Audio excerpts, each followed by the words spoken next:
Ever wonder how one man from the windswept steppes of Mongolia managed to shake the entire world, and still does, centuries after his death? Yeah, this is not just another history lesson. This is the story of Genghis Khan, the man, the myth, the storm, and how his descendants carved out the largest contiguous empire the world has ever seen, and how that empire still shapes modern geopolitics in ways you've probably never even noticed. Let's rewind. It's the early 1200s. The world is fragmented, divided by borders, kingdoms, dynasties. Then, out of nowhere, comes this horse-riding warlord with unmatched vision, brutal efficiency, and one simple goal: unify the Mongol tribes and then conquer everything else. And he did. In less than 25 years, Genghis Khan's forces went from scattered nomads to rulers of most of Asia, stretching from the Pacific Ocean all the way to Eastern Europe. No Google Maps, no GPS. Just sheer willpower, strategy, and terrifying speed. But here's where it gets even crazier. After his death in 1227, it wasn't just the empire that survived. His children, grandchildren, and great-grandchildren took the whole thing even further. We're talking about the Golden Horde in Russia, the Ilkhanate in Persia, the Yuan dynasty in Chinaya. Kublai Khan was his grandson, and the Chagatai Khanate in Central Asia. Basically, the world was divided into Mongol-owned franchises. Now, here's the twist.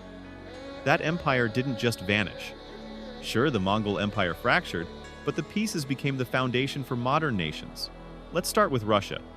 Ever wonder why Russia became obsessed with expansion and centralized power? Blame the Mongols. For over 2 centuries, the Russian principalities paid tribute to the Golden Horde. In that time, they learned and copied Mongol tactics: taxation, military structure, surveillance, and ruthless control. When Moscow rose to power, it didn't fight like a European kingdom. It fought like a Mongol Khanate. And that mindset, it's still in Russia's DNA. Then there's China. Kublai Khan didn't just rule China, transformed it. He moved the capital to Beijing, built up infrastructure, and opened China to the Silk Road like never before. Even today, you can see his influence in the architecture, the trade routes, and even the way modern China blends bureaucracy with authoritarian control. Without the Yuan dynasty, China might not be the superpower it is today.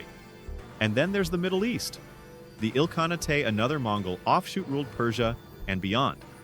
And while their rule was brutal at times, they also introduced new administrative systems, promoted religious tolerance, and rebuilt cities destroyed by earlier conquests. Modern-day Iran, Iraq, and parts of Turkey all felt the Mongol touch, and that touch shaped the region's borders, cultures, and alliances in ways that are still playing out today. Even Afghanistan, you guessed it, wasn't spared.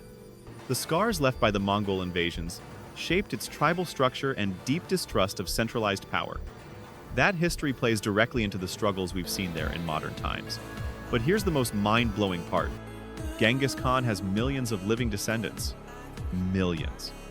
Thanks to his many wives and children, it's estimated that 1 in every 200 men alive today carries his Y chromosome. That means Genghis Khan isn't just history, he's in our DNA. And as if that wasn't wild enough, his legacy has become a political tool. In modern Mongolia, he's not just a national hero is everywhere.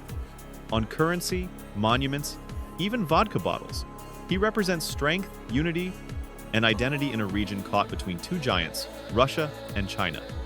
Leaders in both countries have strategically embraced or suppressed Mongol heritage to control narratives, borders, and regional power. In other words, Genghis Khan's ghost still walks the halls of government. And not just in Mongolia. So the next time you hear about tensions in Eastern Europe, or trade routes through Central Asia, or China's expansion across the old Silk Road through the Belt and Road Initiative, remember this: you're watching the long shadow of the Mongol Empire, thriving and quietly steering history from behind the scenes. One man, one horse. And an empire so massive, it still rides with us today. Thanks for watching. If that blew your mind even a little, hit that like button. And subscribe to Ancient Empire Dust, where forgotten history is anything but boring. Catch you in the next one.